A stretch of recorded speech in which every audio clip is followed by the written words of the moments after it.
Na mimi nataka kuambia 2027 mtu atakuwa rais ni George Natembeya. Hapa si wadanganyi. Saa hii kila mtu akule kwao. Sisi kama jamii ya Magharibi, safari ya kuanza kuchukua kiti ya urais imeanza. Na kama utakana, na kuna Waluya wenye wanasema Natembeya hawezi. Sasa tutaanza kushika mafimbo, tutakunyorosha my friend. Saa hii mnamuona, si mnamuona mzuri? Huyu ndio wako, hakuna mwingine. Mnasikia Waluya na kuna Wajaluo fulani hapa wasikiangi. Baba yenu tumemsupport ya kutosha. Tumesupport Raila Odinga paka akakufa. Saa hii nyinyi Wajaluo mtatusupport paka vile Mungu atachukua George Natembeya. Kama mtaki mtakimbia.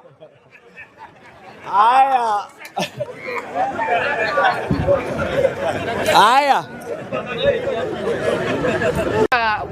Gavana yangu ni mwizi. Asemangi yeye ni Mkristo.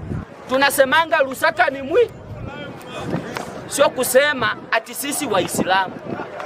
Mimi nimekuja kujua hawa watu magavana wa huku, hata MCA na MPs hawaishi huku. Kutoka devolution ianze, hakuna shule iko huko. Ama jambazi wanapewa pesa, hiyo pesa yote wanapeleka South Sea. Saa hii wanainua Kilimani. Wakiambiwa wanasema ati hao wanapanga wametengwa. Mimi nataka kuhamia Adan Duale sababu ni mwizi wa kwanza ambaye hako pale kwa health pale. Huyo ni mwizi. Huyo Adan Duale hakuna shule ametengeneza kutoka akuwe MP.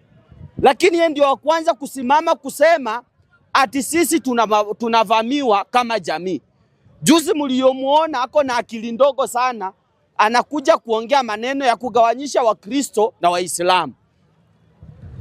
Mimi nataka kuambia viongozi wa Northeastern warudi makwao, watengeneze kwao. Hakuna vile mtoto wangu kutoka Bungoma ati apelekwa asomee Northeastern, alafu mtoto wa Northeastern apelekwe Bungoma. How come? Hii haiwezekani my friend.